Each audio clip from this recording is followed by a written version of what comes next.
Então vamos lá, se você quiser utilizar essa função que eu falei para dificultar, né, SQL injection, ela funciona da seguinte forma, você aplica ela aqui antes, ó, MySQL real escape string. Beleza.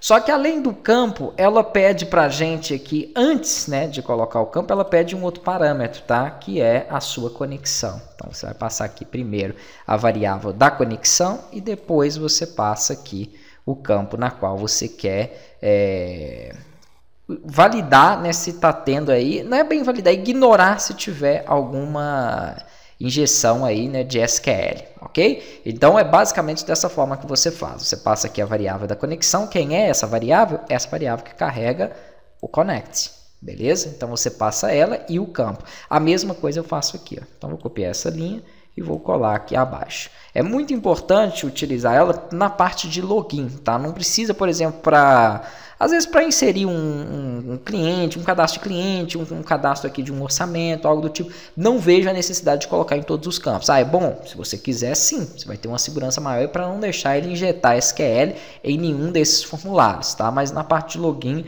é crucial isso aqui.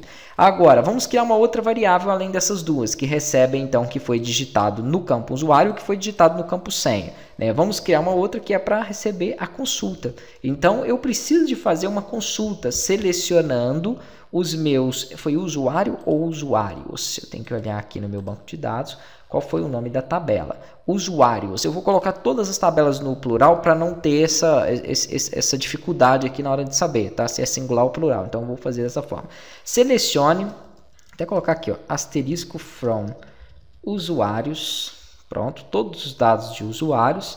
Where, né? Ou seja, onde o campo usuário seja igual ao parâmetro que eu estiver passando aqui, ó, que é o do usuário. Mas eu não posso simplesmente vir aqui dentro de uma consulta MySQL e fazer isso. Então, para que ele entenda que é uma variável, eu coloco aspas simples, chaves, fecho chaves e fecho aspas simples, tá? Aí você pode, então, a partir daí fazer isso. Aqui, então, ele sabe que é uma variável usuário e não um valor que eu estou atribuindo aqui, né, de forma manual. Beleza.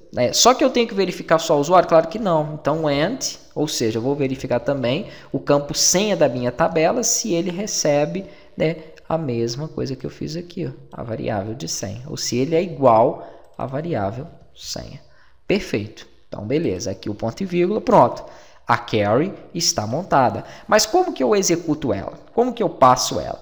Para me poder executar ela dentro do PHP, eu tenho que utilizar um objeto chamado result, beleza? E aqui, então, ele tem uma... Na verdade, o nome aqui, nós damos esse nome. Pode ser qualquer coisa. Pode ser resultado, pode ser exec, pode ser o que você quiser. Né? Geralmente, nós chamamos ele de result. E ele tem, obrigatoriamente, que receber uma SQLi query, uma SQLi, que é o que nós estamos utilizando, tá? Query. Pronto. Beleza, aqui ficou faltando uma letra, né? Aí, ó, MySQLi query. Ok. E essa MySQLi query, que é a função de execução, ela pede duas coisas. Ela quer saber em qual conexão ela vai estar executando, para isso nós passamos a variável da nossa conexão, e qual a query, ou seja, a consulta que ela vai executar, tá? É essa que está aqui dentro. Então, esse nome, geralmente os desenvolvedores colocam como result, né? Mas pode ser qualquer outro nome que você preferir aí. Agora, eu executei, então, uma busca na minha tabela de usuários, com base do que foi passado aqui no campo de usuário e de senha que estão, né, no meu formulário aqui, ó. Beleza. Mas e aí? Ele trouxe algo? Né? Se ele trouxe, o que eu faço a partir daí? Então, para saber o que eu tenho no resultado, geralmente nós criamos uma variável chamada row ou linha, tá? Conforme aí a sua preferência. Pegamos aqui uma SQLi num rows. E aí o que eu passo aqui dentro é quem? O meu resultado. E ele vai me falar então aqui se ele tem linhas ou se ele não tem. Se ele tiver pelo menos uma linha aqui, significa que ele encontrou aquela informação que foi passada. Aquele usuário e aquela senha existe no banco de dados. Se ele não tem linhas, é porque os dados estão incorretos. Ou seja, aquele usuário em que eu estou tentando fazer o acesso Não existe na base de dados.